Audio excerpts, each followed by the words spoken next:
again to the lifeline of the show, which are the telephone callers. Let's go to Frank from Ghana. Good evening, Frank. You're most welcome to Straight Talk Africa. Good evening, Ndugu Shaka. How are you? I am hugely terrific, Ndugu Frank. Thank you for bringing my vice president to the greatest show on the continent. Oh, I have to say frankly that I am, I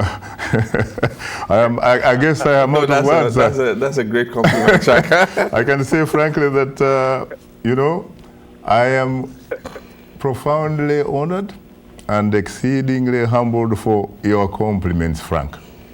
Shaka, that man there is a great inspiration to my generation, and he inspires a lot of hope in us, the younger generation. Terrific, terrific. But I have two questions in one. Mm-hmm. My first question has to do with something that has become like a saga in the country at the moment, called Judgment Day. Mm-hmm. I call myself a patriot. I mean, I really think Ghana, eat Ghana, and want to see Ghana succeed in everything it does.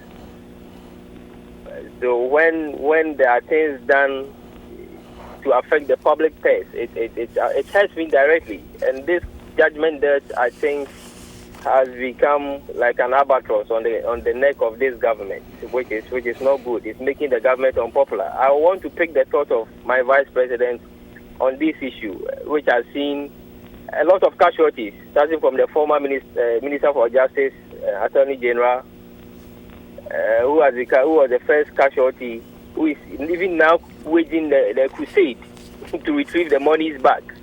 I want to know what the vice president think about all this and the brouhaha that is going around surrounding the other, judgment debts that has been paid, the CP ones, the gallopers, and there's a recent one which I hear has been paid to somebody who died 7 years ago, which is a lot of concern. And people are of the opinion that there are some people involved behind the scenes who are benefiting from the payment of these debts.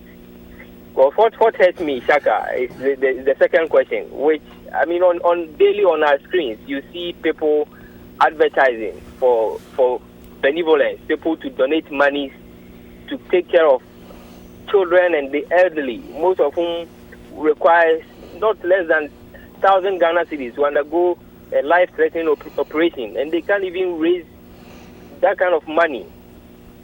And we sit on so much. I believe that Ghana is so blessed, so that we can't even create a fund that will take care of the poor, the needy, and the vulnerable in the society. It doesn't work out well for a nation like ours.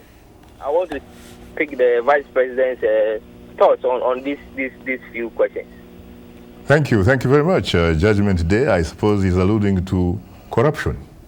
Yeah, let me address those quickly.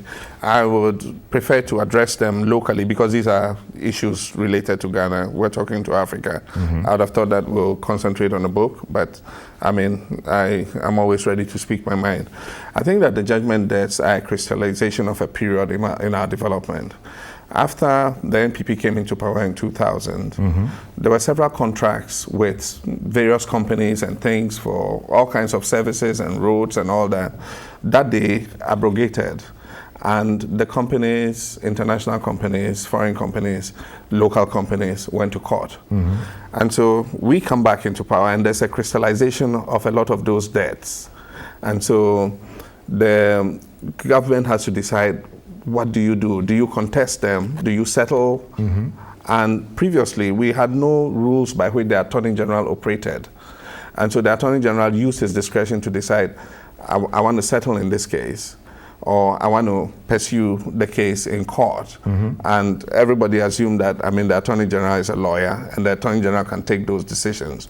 But the lesson we've learned is that you don't leave those decisions to one person's discretion. Okay. And so recently in Cabinet, we've passed a Cabinet decision that says that any debt above a certain amount, the Attorney General must come to Cabinet and discuss it in Cabinet and have Cabinet take a decision, mm-hmm. which is an improvement of what existed in the past. I see. So what we're seeing is a crystallization of judgment debts for decisions that were taken under the Kufuor regime, cancelling contracts that were entered into by the previous government.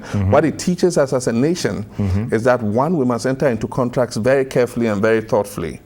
And that when government enters into contracts, government is a continuum. Government does not end because one party has gone out of power. Right. Government is a continuum. And so you must be careful how you abrogate contracts with other individuals. That's the lesson we should take from there. But I'm prepared to continue to discuss this when I get back to Ghana.